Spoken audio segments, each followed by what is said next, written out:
श्रीमद् भगवद गीता के पास आपके हर प्रश्न का उत्तर है। चाहे आपकी कोई भी परेशानी हो, कोई भी इच्छा हो, श्रीमद् भगवद गीता आपके हर प्रश्न का उत्तर देती है, आपकी हर समस्या का हल देती है। चाहे वो परेशानी आपके मन की हो या धन की हो या आपके शरीर की हो या आपके रिश्तों की हो, आपको अपनी हर समस्या का उत्तर श्रीमद् भगवद गीता में जरूर मिलेगा। आज हम उसी श्रीमद् भगवद गीता के ऐसे 11 अनमोल उपदेश आपको बताएंगे जो आपकी पूरी जिंदगी बदल देंगे। बस आप इन बातों को वीडियो के अंत तक ध्यान से सुनिए।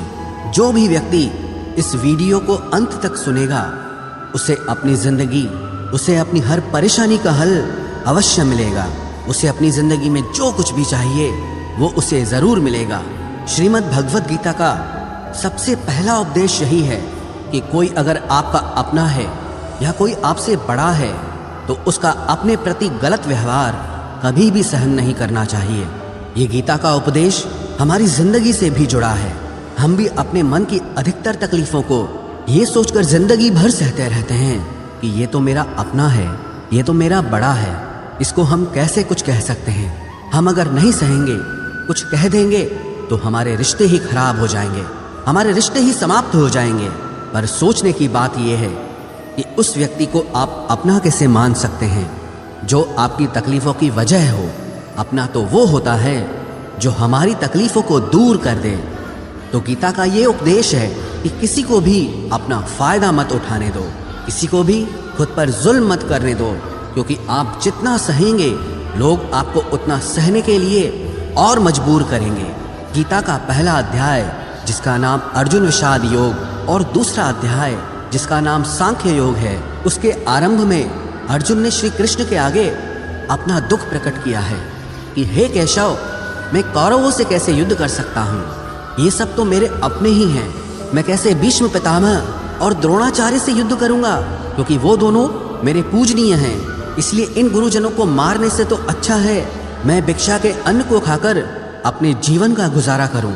और जिन कौरवों से मैं युद्ध करने जा रहा हूँ वो सब धृतराष्ट्र के पुत्र मेरे भाई ही हैं, मेरे अपने ही हैं। इन सबको मारने से अच्छा है कि मैं सन्यासी बन जाऊं। तो श्री कृष्ण ने अर्जुन से कहा कि यहाँ कौन अपना है और कौन पराया है। जो अधर्म करता है उसके साथ युद्ध करना तुझे मोक्ष और मुक्ति देगा। तू अपने इस मन के मोह को त्याग दे, नहीं तो सारा जग तेरी निंदा ही करेगा, तुझे डरपोक कहेगा। बात अपने पराये की नहीं है, बात धर्म और अधर्म की है, बात सही और गलत की है। अगर तू गलत को सहेगा, उसका अंत नहीं करेगा, तो गलत करने वाले को और बल मिलेगा, वो और भी गलत करेगा। इसीलिए मन के मोह को त्याग करके तू युद्ध कर। महाभारत की एक और कहानी भी है। जब अर्जुन के पुत्र अभिमन्यु की युद्ध में मृत्यु हो जाती है तब अर्जुन बहुत दुखी होता है, रोने लगता है। वो श्री कृष्ण से कहने लगा कि मेरा पुत्र अभिमन्यु मर गया है, मैं ये दुख बिल्कुल भी सहन नहीं कर सकता, मैं भी अपने आप को समाप्त कर लूँगा। फिर भगवान श्री कृष्ण उसे आत्माओं के लोक में लेके गए, जहाँ अभिमन्यु आनंद से बैठा हुआ था। क्योंकि उसने क्षत्रियोचित व्यवहार किया इसलिए उसे उत्तम पद की प्राप्ति हुई। जब अर्जुन अभिमन्यु के पास रोते रोते पहुंचा, अपने पुत्र को देखकर अर्जुन बहुत प्रसन्न हुआ। उसे गले से लगाकर कहने लगा कि हे पुत्र, तेरे बिना तो मैं जी ही नहीं सकता, मैंने तो अपने जीवन की आशा का ही त्याग कर दिया है। तो अभिमन्यु कहने लगा कि आप कौन हैं? अर्जुन बोला, मैं तेरा पिता हूँ, तू मेरा पुत्र है अभिमन्यु।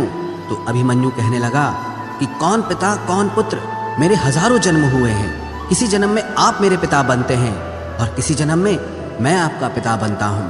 आत्मा का न कोई माता होता है न कोई पिता होता है। जब अर्जुन ने देखा कि मेरा पुत्र मुझे पहचान भी नहीं रहा तो उसका सारा मोह खत्म हो गया। इसलिए गीता के इस उपदेश को ठीक से समझ लो कि यहाँ कोई अपना पराया नहीं है। जो बुरे वक्त में, तकलीफ के वक्त में हमारा साथ दे, सिर्फ वही हमारा अपना है, बाकी सब पराये हैं। गीता का दूसरा उपदेश यह है कि जो चला गया है कभी उसका दुख मत करो, और जो आने वाला है उसकी बिल्कुल भी चिंता मत करो। जब महाभारत का युद्ध चल रहा था तब अर्जुन ने श्री कृष्ण से कहा कि अगर यह युद्ध हुआ तो करोड़ों लोग मारे जाएंगे। जो सैनिक और योद्धा इस युद्ध में मारे जाएंगे उनकी स्त्रियों का क्या होगा? समाज कैसे आगे बढ़ेगा, और भी बहुत सी बातें अर्जुन ने विस्तार से कही हैं। कृष्ण बोले, हे अर्जुन, तू बड़ी बड़ी ज्ञानियों जैसी बातें करता है, लेकिन जो सच में ज्ञानी होता है, वो जो लोग मर चुके हैं, जा चुके हैं या एक दिन जाने वाले हैं, उनकी चिंता नहीं करता है, उनका दुख नहीं करता है। तेरे हाथ में कुछ भी नहीं है, तू चाहकर भी कुछ कंट्रोल नहीं कर सकता। जीवन और मरण ये तो प्रकृति की नियति है। इसीलिए जो ज्ञानी होता है वो किसी के मरने पर भी रोता नहीं है।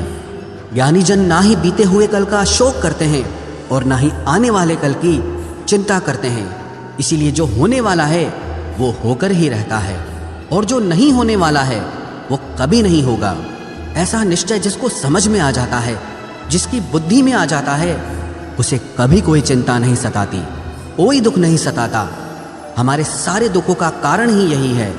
या तो हम जो वक्त गुजर चुका है उसे सोच सोच कर परेशान होते रहते हैं, या भविष्य की चिंता कर करके खुद को बीमार कर देते हैं, नष्ट कर देते हैं। गीता का ज्ञान हमें यही सिखाता है कि ना तो हम बीता हुआ कल बदल सकते हैं और ना ही आने वाले कल पर कंट्रोल कर सकते हैं। हमारे हाथ में सिर्फ वर्तमान है, सिर्फ आज का ही पल है। श्रीमद् भगवद गीता के ये उपदेश अगर कोई व्यक्ति ठीक से समझ ले और उसे अपनी जिंदगी में उतार ले तो ये पक्की बात है, वो अपनी जिंदगी में जो चाहे वो हासिल कर सकता है। अपनी जीवन की हर समस्या से वो एक पल में बाहर आ सकता है। श्रीमद् भगवद गीता के इस दिव्य उपदेश को हमें बार बार सुनना चाहिए, हर रोज सुनना चाहिए। जब भी जीवन में कोई चिंता या परेशानी आए तो एक बार इस उपदेश को जरूर सुन लेना और मन में ये विश्वास रखना कि गीता का ये उपदेश आपकी जिंदगी की हर परेशानी में आपको राह अवश्य दिखाएगा।